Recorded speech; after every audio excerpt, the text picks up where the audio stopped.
if the Cubs don't make the postseason in 2024, what will hold them back? Let's go. You are Locked On Cubs, your daily Chicago Cubs podcast, part of the Locked On Podcast Network, your team every day.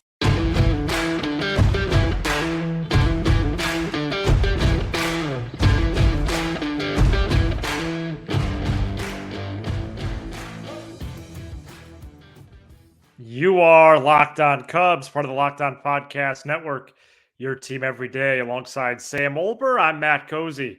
Sam and I are lifelong fans, taking our passion into a discussion with you on all things Cubs. Thank you for being part of the show and making Locked On Cubs your first listen today. And the best way you can help us grow the show is to listen every day, like the video, and comment anything below. Well, just as we did for Wednesday's episode about Cubs' biggest strengths, how about the obstacles that they face entering the 2024 season? I have a couple in front of me here, Sam. It's a conversation that needs to be had. It's not too encouraging, but I also think there's paths to overcoming these or facing these in a positive direction. As we count down the days here inside a week to opening day.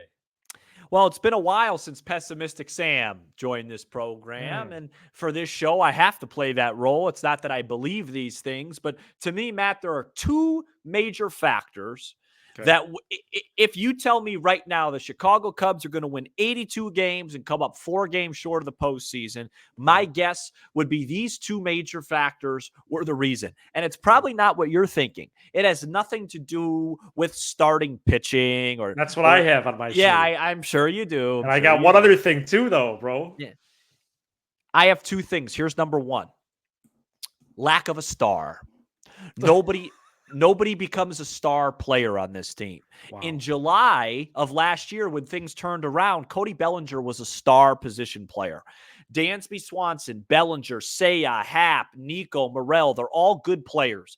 But I think one player will have to become a star, or they'll switch roles, and one guy will carry the team in April, one guy will carry the team in May, etc., for this team to get there. If they all end up just kind of being nice B- players, this team won't get the job done. And that leads to my second point, and this is the biggest point. Leverage.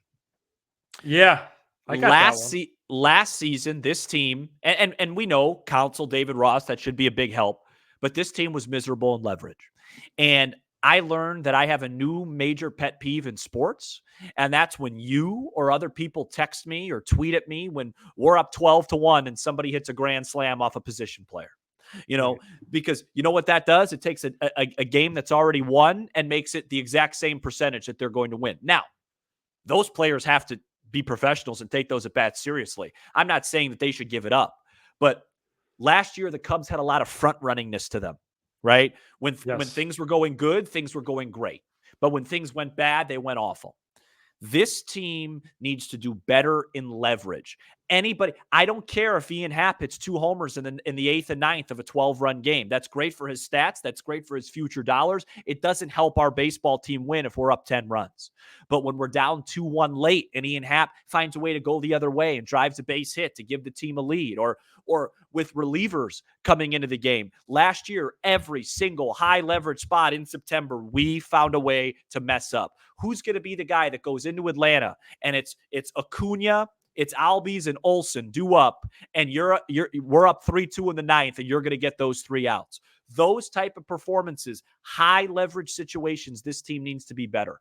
Yan Gomes last year, his numbers aren't as good overall as Dansby or Ian Happ, but he delivered when this team needed it most. We need more clutch, high leverage performances. If we, I think Jed Hoyer references that as sequencing, right?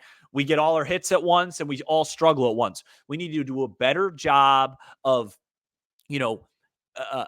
making the bad situations just okay and not all struggling at once and delivering when it matters. 18-2 wins just don't do anything for me, because if you lose 2-1 the next day, you're 1-1 regardless. The Cubs were horrible in the clutch last year. That is one of the things that I had on my list, that in the starting rotation.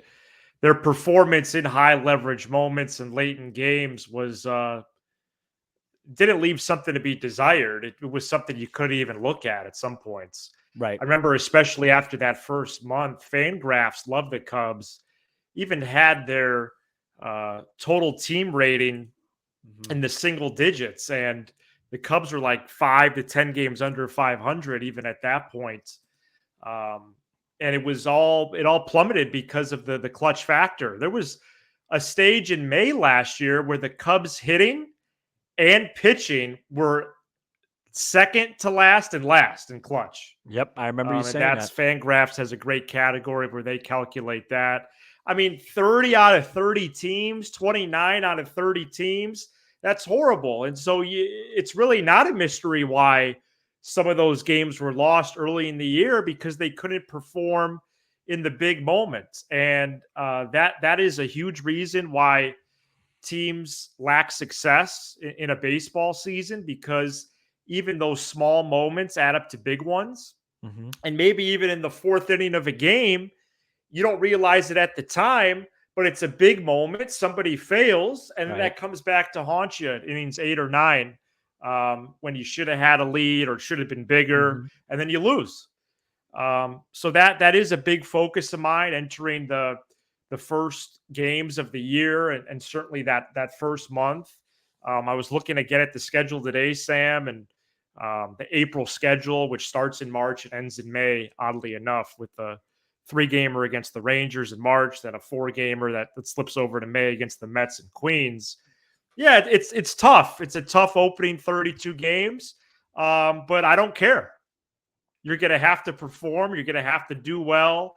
You're going to have to stay afloat if that's what it takes, and you're going to have to perform in the clutch.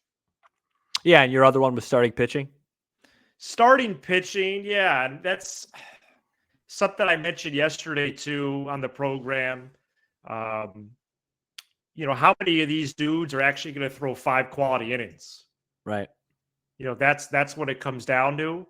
Right now, you can only really see. I only see 3 guys doing that for sure. I have faith in Jordan Wicks, but you got to stack these performances. Yeah. No,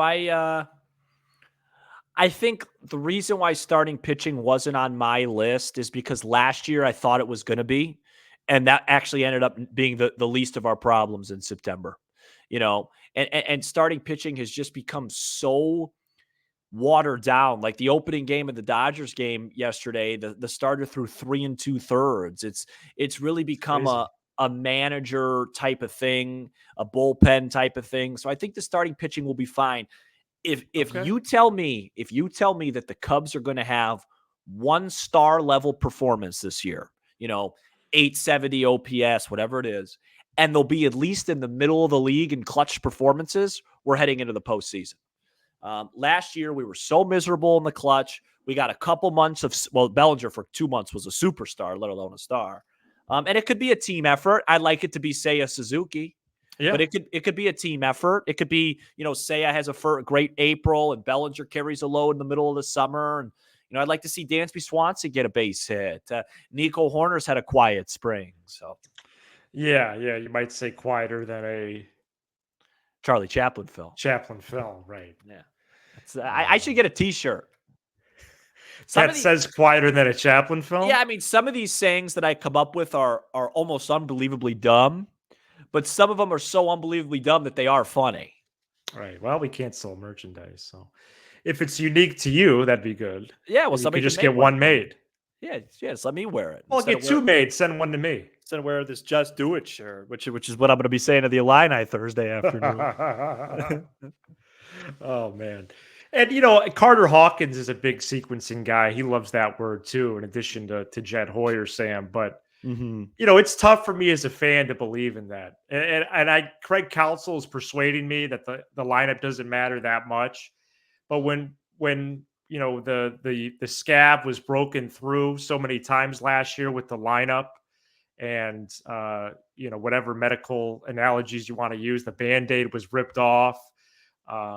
Let me just put it like this: the lineup wasn't good last year at times, and I do think that mattered. Well, I get baseball's democratic; everybody hits, but listen, how you set it up does matter. Well, I'm interested to see that you're saying Council's convincing you it doesn't matter, but Council's making a huge change. Ian Happ's going from third to first. Huge. So he's saying it doesn't matter, but then he's making, in my opinion, the one major flaw with the lineup he's correcting. So that's true. That's true. Coming up next, let's start previewing Michael Busch, who takes over first base on the north side. Today's episode is brought to you by Amazon Fire TV. Fire TV is your destination for sports. From live games to highlights to in-depth analysis, Fire TV offers amazing viewing experiences with smart TVs, as well as the Fire TV stick that you could plug in to your existing TV that provides access to millions of movies and shows, as well as free and live TV. Also, they've created Fire TV channels, which includes all of us here at Locked On. And Fire TV lets you dive into the world of sports, March Madness, opening weekend of baseball, not to mention news, entertainment, gaming, travel, cooking videos as well. Check out Fire TV channels on Fire TV and Alexa devices. If you haven't checked out Fire TV, you should. Trust us on this. To learn more, visit Amazon.com/LockedOnFireTV. This episode is also brought to you by FanDuel. We know Sam's getting nervous about Illinois Morehead State on Thursday. That's at 2:10, approximately Central Standard Time. And you can say goodbye to busted brackets because FanDuel lets you bet on every game of the tournament. Whether you're betting a big upset or a one seed, it's time to go dancing on America's #1 sports book. Right now, new customers get $200 in bonus bets if your first $5 bet wins. That's $200 to use on point spreads, money lines, and you could even pick who's going to win it all. All right, last public appearance, Sam, before Illinois tips off. Your final thoughts before we hear from you next time. Extremely nervous because of FanDuel and the spreads. Opened at 13.5, all the way down to 11.5. My gut is telling me Illinois finds a way to win this game, but they don't cover. Morehead State covers the 11.5. Illini survive. But I think it's going to be a real sweaty afternoon for me. Just visit FanDuel.com/LockedOn and bet on college hoops until they cut down the nets. FanDuel, official partner of the Locked On Podcast Network. We're back here on Locked On Cubs as the Cubs traded 2 prospects to the Dodgers in January, hours after the Shota Imanaga signing for Michael Busch and Yency Almonte, 2 players who are projected to make the opening day roster. And one the trade was really centered on, and that is Michael Busch, who's going to be the regular first baseman for the Cubs to open the season. There was no clear path to play with the Dodgers, yet he has a really strong resume. He was their top 5 prospect. He's now slots in as the number 4 prospect in the Cubs system, despite being 26 years of age. And he posted elite numbers last year, 323 average, 27 homers, 26 dubs, and 90 runs batted in. Didn't strike out a lot. He walked a lot, and he led all minor league batters, fourth amongst all minor league batters in slugging percentage and 7th in OPS. Sam, Michael Busch really could be a key cog to this team, but he's a big mystery in a way, but I'm looking forward to seeing him hopefully break out. You just said it. You said it. He's one of the very rare major variance guys we have, meaning he could be off this team and in AAA in mid-July, and he could be the best hitter on this team.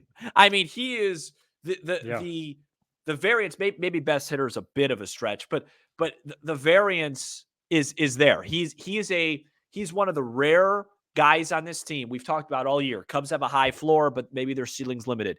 He's a low floor, high ceiling guy.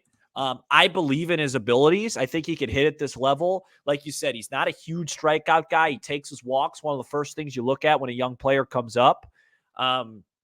He's got power.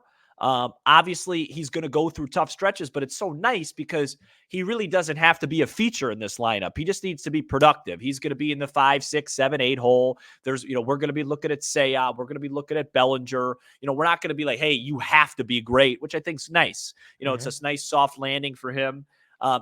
He's looked fine against lefties so far as well, for what it's worth.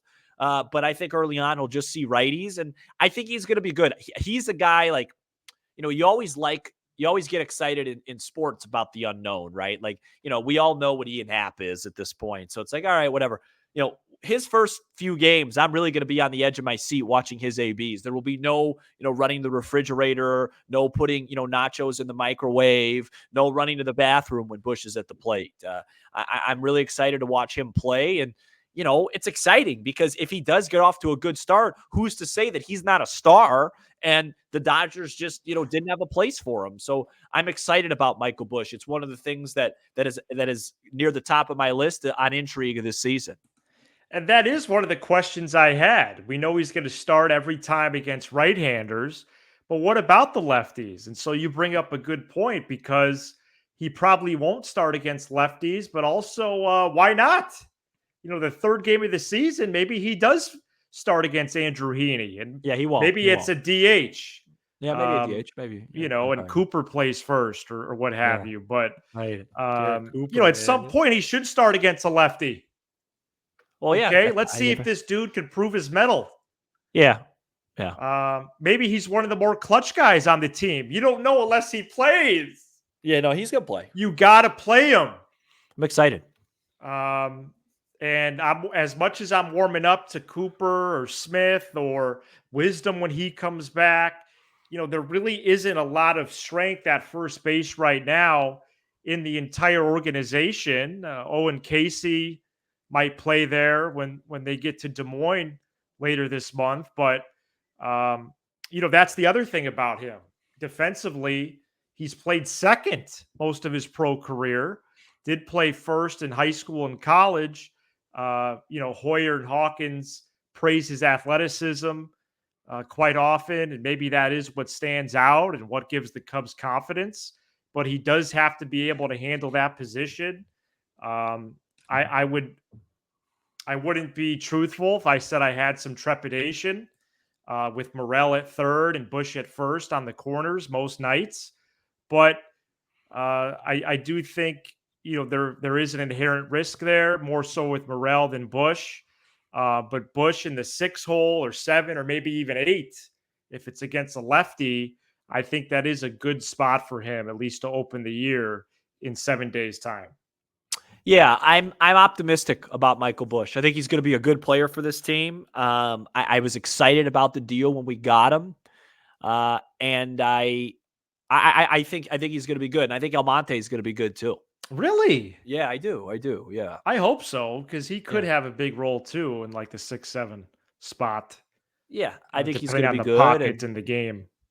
No, I mean, the guy 2 years ago, the guy was as good as anybody. You never know with these relievers. I saw you, tweet back at me with Neris. Yeah, because I read something. So I saw a stat about Keith Folk in a story. Right. I forget who it was about, but it was like a future Hall of Fame closer. Was it Kimbrel? Maybe is getting shelled this spring. No. And they recalled a time when Keith Folk was having neck problems from turning around so much because guys were launching the ball over the ballpark.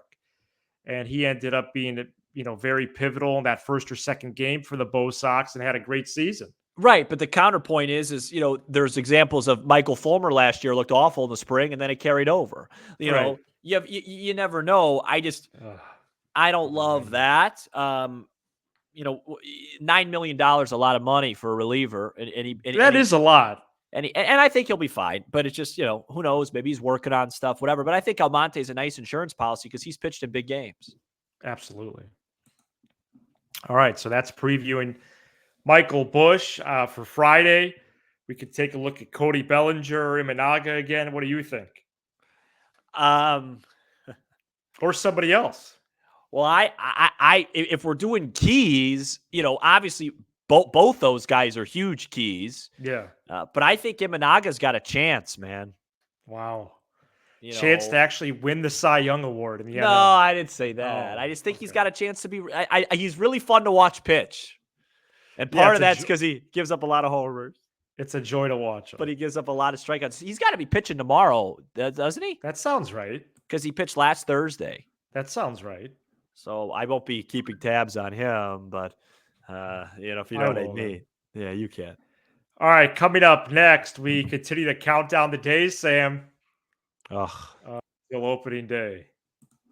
Today's episode is brought to you by Prize Picks. 7 days. Whether it's tournament season or the fight for playoff home court, there's no shortage of high stakes hoops moments this time of year. None. Plus, baseball season is right around the corner, as we know. Get in on the excitement with Prize Picks, America's #1 fantasy sports app, where you can turn your sports knowledge into serious cash. Prize Picks is going to be with us all baseball season long here on Locked On Cubs. And it's really simple to play, with your entries taking less than 60 seconds to submit, turning $10 into $1,000 with just a few taps of your screen. Right now, the Prize Picks board has plenty of players and stats to choose from, and you choose more or less on that stat and player. You could do that on today's board for the MLB year coming up, or March Madness, or the NBA, and a whole lot more. Download the Prize Picks app today and use code LOCKEDONMLB for a first deposit match up to $100. That's a first deposit match up to $100 by using code LOCKEDONMLB. Pick more, pick less. It's that easy with Prize Picks, America's #1 fantasy sports app. As we count down the days until opening day, we are taking a look at players in Cubs history who wore that jersey number. And today we're at Dansby Swanson's current digit. And that is number 7, a number I liked growing up, at least in my little league days. And then I moved over to 27 for Vlad Guerrero. And really? Yes. As an outfielder, I looked up to Vlad. Wow. All right, I got 2 mainstays with the Cubs in the 70s and 80s. I actually know number 7. I know it's Rick Monday, right, and Jody Davis. Hey, that's correct. I know. I actually know those because I remember the flag thing with Rick Monday, and my dad liked Jody Davis. That's the only reason I know those. Well, that's fantastic, Sam. I think I know some recent ones too. I got 7 names here since '98. Oh, I don't know 7. DeRosa. That's correct. Oh boy, I gotta think. Oh boy, I can give some clues. Yeah, no, I'll get there. Just give me some. Give me. You don't want second. clues? Well, I do want clues. Okay. I'd like to get one without it.